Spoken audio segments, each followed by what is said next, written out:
Good afternoon, my friends. This is Paul, and today I'm going to be reviewing to you Life is Strange 2 for the Nintendo Switch. Thanks to this game's release, we now have all three Life is Strange games on the Switch. It really is wild how much of a miracle machine the Switch is. I didn't really find a whole lot of changes or improvements when I looked up how this version stacks up to its previous release. The only notable thing is that the graphics and performance are a bit downplayed, which we'll get into later, and that the original game was an episodic release, whereas this game is the complete package. So I'm going to treat this as though it's a brand new game, and hopefully you guys will enjoy it in that format. If you have already played Life is Strange 2, I don't see you wanting to re-pick this up. So if you're one of those people, you can go ahead and stop the review, but anyone else, feel free to keep listening. In case you haven't watched my other Life is Strange reviews, this series is all about a protagonist with unusual powers, and those powers usually advance the narrative in very creative ways. You'll often interact with objects in the environment and people, and depending on what you do with the environment and what you say in conversations, that'll affect the storyline, and there will be consequences that drastically affect how the events of the story play out. You might have noticed that I made a little bit of a mistake in what I said, and that's that I said the protagonist usually has special powers. Life is Strange 2 is a little bit of the oddball in the series, as actually you don't play as someone with special powers. His brother is the one who has the power of telekinesis, and your job as Sean is to constantly keep an eye out on your little brother Daniel and make sure that he knows how to use his power responsibly instead of just using it whenever and not giving a hoot about the consequences. It's also the first time that we've had a male protagonist in the Life is Strange series. It doesn't really matter most of the time. Half of the time I forgot about his gender because I just thought, hey, it's two brothers on a road trip, and that's pretty cool because it reminds me of Deathly Hallows and some of the mission trip elements I've been on. So overall, it was a very cool setting to be able to go from location to location. Exploration is relatively minimal in this game. There are optional collectibles you can find and sort of attach them to Sean's backpack as an aesthetic change. But apart from that, even though you do move to a lot of different environments, most of them are pretty small and contained, and it's usually pretty easy to find out what you need to do next.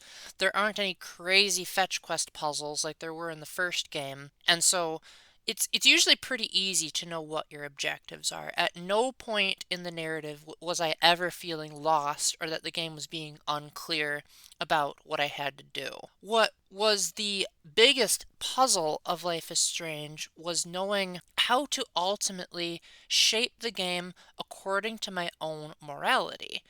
Now, this might be a controversial opinion, but I personally think Life is Strange 2 is one of the most rewarding games to play from a Catholic perspective that I have ever seen, as the game gives you so many different options for how to express yourself and respond to people that it truly felt like I could put my faith to the test and that I would be rewarded for it. I could say no to actions that were against my conscience, or I could advise Daniel to act more in a Christian conduct, and the game nearly always rewarded me for it.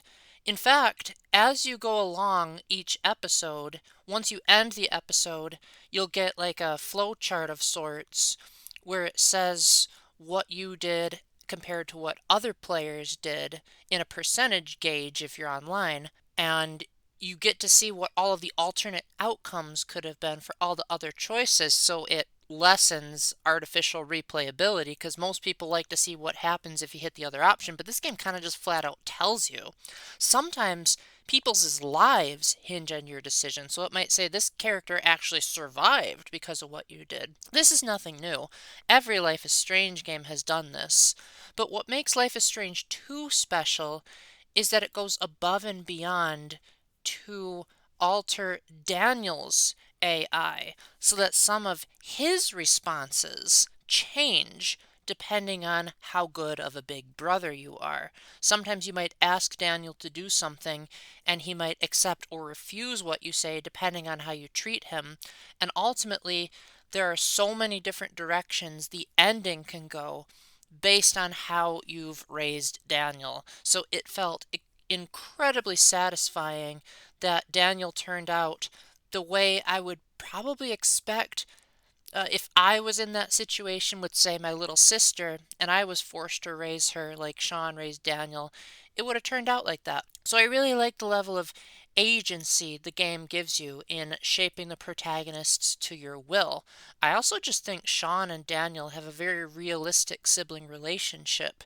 It doesn't feel shoehorned in, and there's plenty of moments of both bickering and getting along that it feels very, very natural. It does not feel forced at all. Now, one thing that I do take issue with in Life is Strange 2 is how it performs. Now, I'm not normally the type of guy to talk about frame rate, so I'm not going to bore you with all of that nonsense. The graphics are kind of not the best. I know that the Life is Strange games deliberately use a stylistic art style, that they're not trying to be realistic to showcase the strange circumstances of the powers. In my opinion, I think the game looks fine. The faces kind of creep me out in the characters, but at least they have realistic proportions. And some of the scenes where you're in the woods tend to look pretty good. Apart from that, it's nothing mind-blowing. The Switch has certainly handled better. But it's when the game is actually moving around where things get a bit rocky. Sometimes the graphics tend to stutter a bit. There's also some blur effects when things are too far away. The game crashed on me at least 3 times. Unofficially, 2 of the times where the game just froze and didn't even give a crash message, so I had to restart my Switch.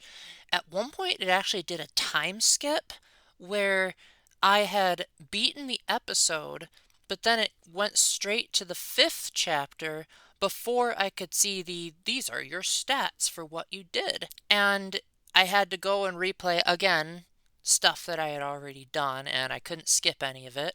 Now you can trigger various options for how the game plays out, such as holding down the A button during QuickTime events instead of rapidly tapping. But overall, the graphical performance is probably going to turn off a lot of you, and some of you might want to wait for a patch just in case you don't like a lot of the crashing. Then again, it works a heck of a lot better than games like Pokemon Scarlet and Violet. I found it to overall be an enjoyable experience because it feels more grounded in reality. With the protagonist not having powers, you don't feel like you're constantly trying to get wacky, oddball situations. And while some people may be disappointed that this story is much more grounded, with really the only bizarre thing being Daniel could use telekinetic powers, it helps the characters feel more realistic. It helps the plot feel like it could feasibly happen, besides all the telekinetic stuff. And it helps you get more attached to the characters. There were definitely times where I could really relate to the struggles of the two brothers, especially as I have a younger sister of my own who's 10 years younger, as well as 2 younger brothers, although that's hard to believe because they're both taller than me and they both have kids now. But it's nice to know that characters in a video game can actually feel like real people when the writing is done really well. I highly recommend Life is Strange 2 if you like narrative heavy games that really showcase consequences if you do the wrong thing. I think you might be bummed out if you're looking for a grand, sprawling adventure where you can wander around a huge open world map. And the gameplay isn't terribly exciting. Most of it is more or less a walking simulator with choices and dialogue. But if you like being able to have agency in the storyline and really express yourself, then I think you're going to love Life is Strange 2. I personally recommend that you don't watch a walkthrough of this because the biggest satisfaction I had was watching the characters play out based on my choices. If I had just watched this, I would have said it was okay, but now I think it's terrific. So with that, thank you very much for watching. Let me know down in the comments if you have any questions or concerns, or if there's anything that I can illuminate for you. And until the next time, remember to keep the faith, stay epic, and God bless. Bye!